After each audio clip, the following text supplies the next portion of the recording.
कासगंज में झींगा और भोला नाम के दो दोस्त रहा करते थे। भोला अपने नाम के मुताबिक भोला ही था। वही झींगा एक शरारती और बिगड़ल लड़का था। वो दिन भर आवारागर्दी करने के अलावा और कोई काम नहीं करता था। भोला के पिता गुजर चुके थे।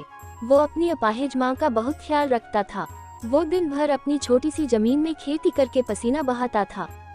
एक दिन भोला जब शाम को थका हारा घर आया तो उसकी माँ विमला ने उससे कहा, बेटा भोला, तू दिन भर इतनी मेहनत करता है और फिर रात को आकर मेरे लिए खाना भी बनाता है, थोड़ा आराम भी कर लिया कर बेटा। ये कैसी बातें कर रही हो माँ? मेरी उम्र अभी जवानी की है और जवानी की उम्र काम करने की होती है, आराम करने की नहीं। मैं तुझे दिन भर पसीना बहाते हुए देखती हूँ तो मुझे अपने अपाहिज होने पर बहुत अफसोस होता है कि मैं तेरे लिए 2 वक्त की रोटी भी नहीं बना सकती। अरे दिल छोटा मत करिए माँ जी, जब मैं आपके लिए खाना बनाता हूँ तो मुझे बहुत अच्छा लगता है। भोला ने इतना तो कहा ही था कि तभी पड़ोस में रहने वाले सुखिया चाचा वहाँ पर आ गए और विमला की ओर देखकर बोले, बहुत खुश नसीब हो कि भोला जैसा पुत्र तुम्हें मिला है।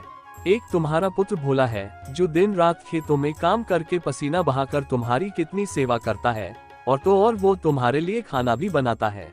और एक मेरा पुत्र है जो दिन भर आवारागर्दी करने के अलावा और कुछ नहीं करता। अरे चाचा, ऐसी बात नहीं है, झींगा धीरे धीरे करके काम करने लगेगा। क्या खाक काम करने लगेगा बेटा? पहले तो वो सिर्फ काम नहीं करता था, दिन भर निठल्ला बन के घूमता था, लेकिन अब तो वो गांव की लड़कियों को भी छेड़ने लगा है। तो आप उसकी शादी क्यों नहीं कर देते? शादी के बाद वो सुधर जाएगा। ये कैसी बातें कर रही हो बिमला बहना? उसकी शादी करके किसी लड़की की जिंदगी बर्बाद नहीं करना चाहता। काम काज तो कुछ करता है नहीं। जो अपने लिए एक वक्त की रोटी का इंतजाम नहीं कर सकता, वो अपनी बीवी को क्या खिलाएगा? भोला, तू तो उसका दोस्त है, उसे समझाता क्यों नहीं बेटा? आप बिल्कुल चिंता मत कीजिए सुखिया चाचा, मैं कल इसके बारे में झींगा से जरूर बात करूंगा। ये लो, मेरे घर पर आज खीर बनी थी और खीर तुम्हें बहुत पसंद है ना भोला, इसलिए मैं तुम्हारे लिए लाया हूँ। भोला ने सुखिया चाचा के हाथ से खीर ले ली और सुखिया मुस्कुराता हुआ वहाँ से चला गया। अगले दिन भोला झींगा से जाकर मिला और बोला, झींगा, तेरे पिताजी तुझसे बहुत परेशान रहते हैं, तू कुछ काम धंधा क्यों नहीं करता? झींगा भोला का दोस्त तो था, लेकिन वो अंदर ही अंदर भोला से बहुत जलता था, क्योंकि गांव में सब लोग भोला की तारीफ करते थे और उसकी बुराई।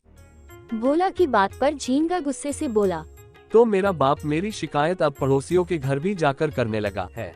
ऐसी बात नहीं है झींगा, सुखिया चाचा हमारे घर जैसे ही तो है, और तू तो मेरा दोस्त है, भला वो मुझसे नहीं कहेंगे तो और किससे कहेंगे? अच्छा, अब तो तू मेरे बाप का वकील बनकर आया है। ऐसा मत बोल झींगा, वो तेरे पिताजी है, तुझे तमीज से बात करनी चाहिए। अगर तू कुछ काम काज करेगा तो उसमें तेरा ही फायदा होगा भाई, और तेरे पिता के ऊपर मेहनत का बोझ थोड़ा कम हो जाएगा। अरे ओ, अभी कोई काम करने की उम्र नहीं है मेरी, ये तो मौज मस्ती करने की उम्र है।